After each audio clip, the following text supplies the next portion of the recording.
गौतम बुद्ध ने आनंद को वेश्या के पास क्यों जाने दिया? यह उन दिनों की बात है जब बुद्ध की शरण में दीक्षा ले रहे भिक्षुओं को कई नियमों का पालन करना पड़ता था। वे किसी के भी घर 3 दिन से ज्यादा नहीं रुक सकते थे। यह नियम स्वयं बुद्ध ने बनाया था। उद्देश्य यह था कि उनकी सेवा में लगे लोगों को किसी तरह की कोई तकलीफ न हो। बुद्ध और उनके भिक्षु जब यात्राओं पर निकलते थे तो वे रास्ते में आने वाले गरीब घरों में ही शरण लेते थे। वे इन घरों में अधिकतम 3 दिनों तक रुक सकते थे। 3 दिनों के बाद उन्हें अगली यात्रा पर निकल जाना पड़ता था। एक दिन वे ऐसे ही एक गांव में पहुंचे। बुद्ध और उनके शिष्य अपने रहने के लिए जगह ढूंढ रहे थे। बुद्ध के शिष्य आनंद को एक वेश्या ने अपने घर रहने को आमंत्रित किया। वह बहुत ही खूबसूरत युवती थी। आनंद ने उसे कहा कि वह उसके घर पर रह सकता है, पर इसके लिए उसे बुद्ध से अनुमति लेनी होगी। क्या तुम्हें इसके लिए सचमुच अपने गुरु से अनुमति लेनी होगी?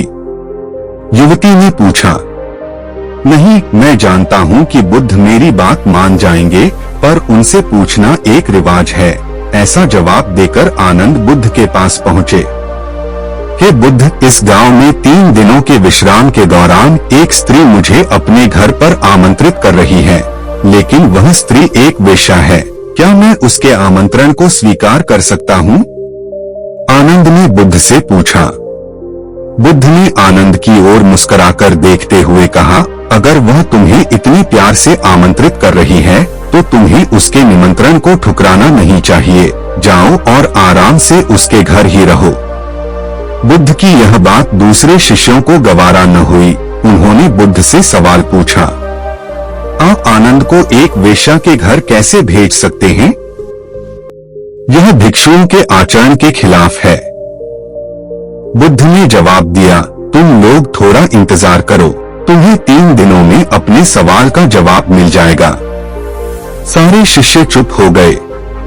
फिर आनंद अगले 3 दिनों के लिए उस वेश्या के घर रहने चले गए और बाकी के शिष्य आनंद की जासूसी में लग गए और सारी बातें बुद्ध के कान में डालने लगे। बुद्ध शालीन मुस्कान लिए चुप बने रहे। पहले दिन वेश्या के घर से आनंद और महिला के गाने की आवाज आई। यह बहुत नई बात थी। एक भिक्षु का वेश्या के साथ यूं गाना गाना। शिष्यों ने कहा, बस यह तो गया। पर दूसरे दिन घर से गाने के साथ नाचने की भी आवाजें आने लगी। अब सारे शिष्य एक स्वर में कहने लगे, अब तो यह पक्का ही गया। तीसरे दिन तो सचमुच ही उन्होंने खिड़की से आनंद और उस महिला को नाचते गाते देख लिया। सबका यह अनुमान था कि आनंद इतनी मौज में है तो वह भिक्षुओं के साथ आगे की यात्रा पर नहीं आएगा। अगले दिन सभी भिक्षु कानाफूसियों के बीच चौक पर जमा हुए। सभी ने आनंद के आने की उम्मीद छोड़ दी थी।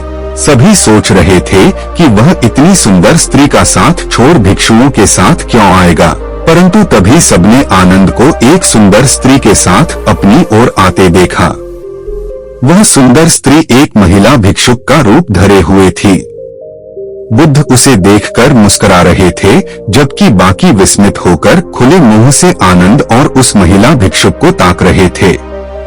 बुद्ध ने आनंद की पीठ पर हाथ रखते हुए भिक्षुओं को संबोधित किया, अगर खुद पर भरोसा है तो आपको कोई भ्रष्ट नहीं कर सकता, बल्कि अगर आपका चरित्र बलवान है तो आप भ्रष्ट को भी चरित्रवान बना सकते हैं।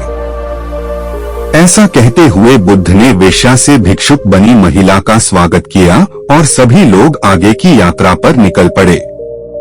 बुद्ध और आनंद की यह कहानी हमें सिखाती है कि अगर हमारी इच्छा शक्ति मजबूत है तो हम किसी भी स्थिति के गुलाम नहीं बनते।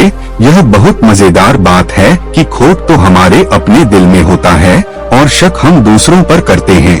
अपने दिल को साफ रखेंगे तो दुनिया भी हमें साफ नजर आएगी। किसी किताब को कभी उसके कवर से न आंकिए। इस बात को समझ लें कि हम अगर पारदर्शी जीवन जिएं तो हमें किसी कवर की कभी जरूरत ही नहीं पड़ेगी।